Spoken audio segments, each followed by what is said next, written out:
आज के इस विश्लेषण में हम एक बहुत ही खौफनाक और रोंगटे खड़े कर देने वाली कहानी की गहराइयों में उतरने वाले हैं।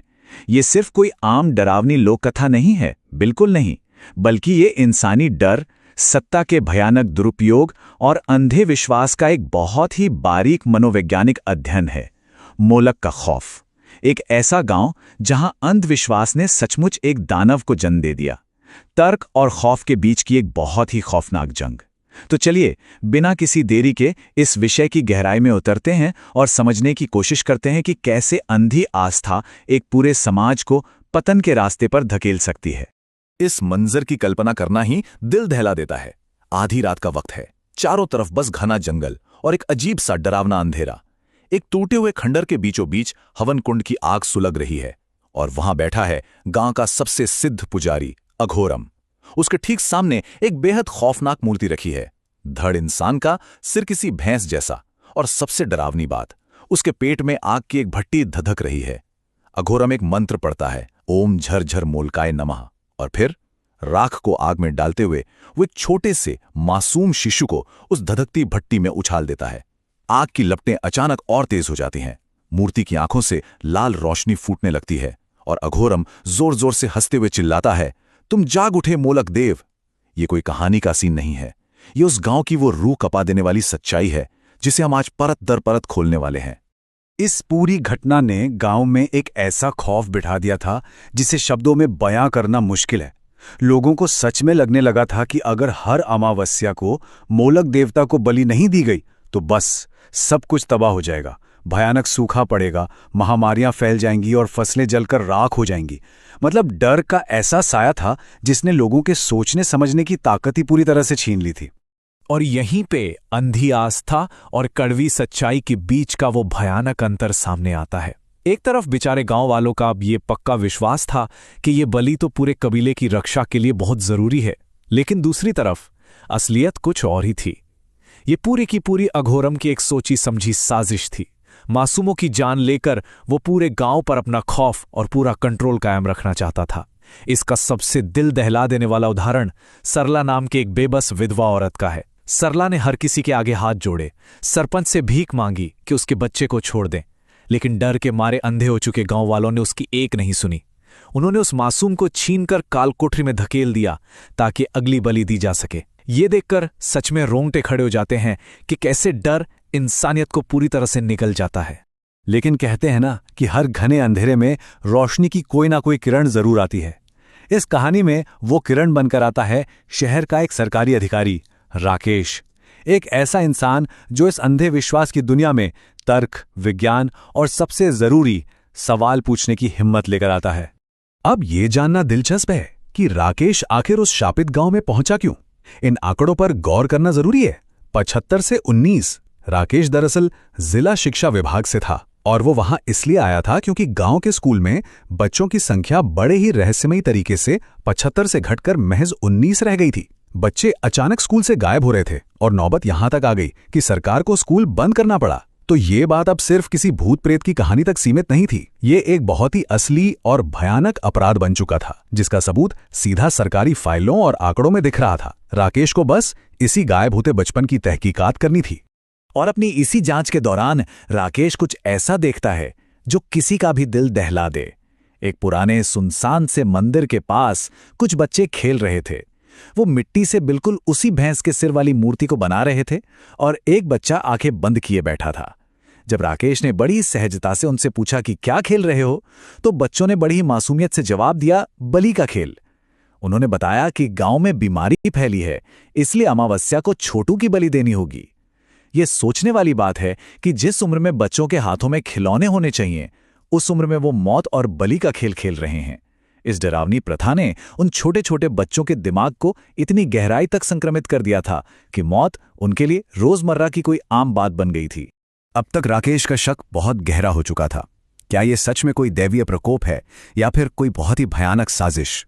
और ये सस्पेंस तब अपने चरम पे पहुंच जाता है जब राकेश की मुलाकात खुद अघोरम से होती है। होता यह है कि उस शाम अघोरम बड़ी ही चालाकी से राकेश के शरबत में कुछ नशीला पदार्थ मिला देता है। उस रात राकेश एक बहुत ही खौफनाक सपना देखता है, बिल्कुल वही भैंस के सिर वाली मूर्ति जिसके पेट में आग धधक रही है। और जब अचानक राकेश की नींद टूटती है तो वो खिड़की से देखता है कि दूर जंगल के बीच उस खंडहर में सचमुच की आग जल रही है। अब तर्क और रहस्य दोनों बिल्कुल आमने सामने खड़े थे। बिना एक भी पल गंवाए राकेश उसी आधी रात को उस खंडहर की तरफ दौड़ पड़ता है। वहां पहुंचकर छुपकर जो नजारा दिखता है वो किसी की भी होश उड़ाने के लिए काफी था। वही खौफनाक मूर्ति और उसके ठीक सामने बैठा अघोरम जो लगातार मंत्र पढ़े जा रहा था। लेकिन राकेश चुपचाप तमाशा देखने वालों में से नहीं था। वो सीधा सामने आता है और अघोरम को खुली चुनौती दे डालता है। वो उसकी आंखों में आंखें डालकर उसे मासूमों का कातिल कहता है। और सच मानिए, यहीं से इस पूरी कहानी के सबसे बड़े काले सच से पर्दा उठता है। यहां आकर समझ आता है कि बुलाई की जड़ें आखिर कितनी गहरी हो सकती हैं। राकेश की बात सुनकर अघोरम डरता नहीं है, बल्कि जोर जोर से हंसने लगता है। और फिर एक ऐसा सच उगलता है जो गांव की सारी मान्यताओं को एक झटके में चकनाचूर कर देता है।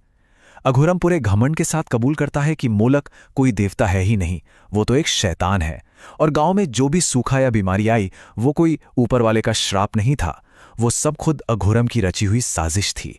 अपनी काली विद्या और उन मासूम बच्चों की ऊर्जा का इस्तेमाल करके उसने मौत को रोकने की ताकत हासिल कर ली थी। उसका खौफनाक मकसद सिर्फ 7 और साल तक बलि देना था, जिसके बाद वो हमेशा के लिए अमर हो जाता और खुद शैतान का उत्तराधिकारी बन जाता। लेकिन अहंकार इंसान को अंधा कर देता है। अघोरम को अंदाजा ही नहीं था कि उसका बुना हुआ जाल उसी पर भारी पड़ने वाला है। राकेश उस खंडहर में अकेला नहीं गया था। उसने बहुत ही चतुराई से गांव वालों को पहले ही खंडहर के बाहर इकट्ठा कर लिया था। अघोरम का वो पूरा का पूरा घिनौना कबूलनामा गांव वालों ने खुद सुन लिया था। तभी भीड़ में से कांपता हुआ बुजुर्ग आगे आता है और रोते हुए बताता है कि कैसे 20 साल पहले अघोरम ने देवता की इच्छा बताकर उसके नन्हे पोते की बलि दे दी थी। बस फिर क्या था, बरसों का दबा हुआ डर और गुस्सा अब ज्वालामुखी की तरह फट पड़ा। गांव वालों की भीड़ ने उस कातिल पुजारी को पकड़ा और सीधा उसी धधकती हुई हवन की आग में उसी मोलक के पेट में धकेल दिया। अघोरम की खौफनाक चीखों के साथ वो भयानक रात हमेशा के लिए शांत हो गई। अघोरम के अंत के बाद गांव में मानो एक नई सुबह आई। बच्चे एक बार फिर से गलियों में खेलने लगे, खौफ का साया हट गया और राकेश भी अपना काम पूरा करके वापस शहर लौट गया। बाहर से देखने पर ऐसा लगा जैसे बुराई का पूरी तरह से अंत हो गया है। लेकिन क्या वाकई बुराई इतनी आसानी से खत्म हो जाती है? किसी एक बुरे इंसान के मर जाने का मतलब ये तो नहीं होता कि वो सोच, वो अंधकार भी हमेशा हमेशा के लिए मिट गया है। सालों बीत जाती हैं और फिर से आती है एक अमावस्या की काली अंधेरी रात। उस खंडहर के सन्नाटे को कदमों की एक आहट तोड़ती है। एक आदमी कंधे पर फावड़ा लिए आता है और बिल्कुल उसी जगह को खोदने लगता है जहां उस मनहूस मूर्ति को दफनाया गया था। जब खुदाई के बाद मूर्ति का सिर बाहर आता है तो आसमान में जोर से बिजली चमकती है और उस आदमी का चेहरा दिखाई देता है। वही लाल आंखें, वही खतरनाक मुस्कान। वो कोई और नहीं, अघोरम का बेटा था। वो अपने पिता की उस अधूरी और खौफनाक साधना को पूरा करने लौट आया था। उसने मूर्ति को बाहर निकाला और अपने पिता के सिखाए हुए उसी काले तंत्र का इस्तेमाल करके एक ऐसा काम किया जिसने उस खंडहर में फिर से एक रूह कपा देने वाली हंसी गूंजा दी। और बिल्कुल यहीं पर आकर ये कहानी अपना सबसे खौफनाक और भयानक मोड़ लेती है। उस काले तंत्र के बल से अघोरम के बेटे ने अपने पिता की आत्मा को सीधा मोलक की उस मूर्ति के अंदर स्थापित कर दिया। जिस इंसान ने उम्र भर सत्ता और अमरता के लिए अंधविश्वास को अपना हथियार बनाया था, अब वो सचमुच वही दानव बन चुका था जिससे पूरा गांव कांपता था। मोलक अब सिर्फ कोई पत्थर या मिट्टी की मूर्ति नहीं था, वो खुद अघोरम था। ये दृश्य बहुत ही गहराई से इस बात का प्रतीक है कि कैसे सत्ता की अंधी भूख अंततः इंसान को पूरी तरह से एक राक्षस में बदल कर रख देती है। इस खौफनाक अंजाम को देखने के बाद एक ऐसा सवाल खड़ा होता है जो बहुत लंबे समय तक सोचने पर मजबूर कर देगा। अघोरम के रूप में वो दानव फिर से लौट आया है। ये किसी नए और बहुत बड़े अनिष्ट की आहट है। तो सबसे बड़ा सवाल ये है कि क्या जब जब इस तरह का अंधकार फैलेगा तब तब उस अनिष्ट को टालने के लिए राकेश जैसा कोई नया तर्कवादी सामने आएगा, या फिर हमारा इंसानी समाज डर और अंधविश्वास के हाथों मजबूर होकर इसी खौफनाक इतिहास को बार बार दोहराने के लिए अभिशप्त है। ये कहानी एक बहुत ही जरूरी रिमाइंडर है कि तर्क और सवाल करने की क्षमता ही वो इकलौती रोशनी है जो ऐसे मोलक जैसे दानवों से बचाव कर सकती है। आज के इस विश्लेषण में बस इतना ही। ये एक ऐसा विषय है जिस पर सचमुच गहराई से विचार किया जाना चाहिए।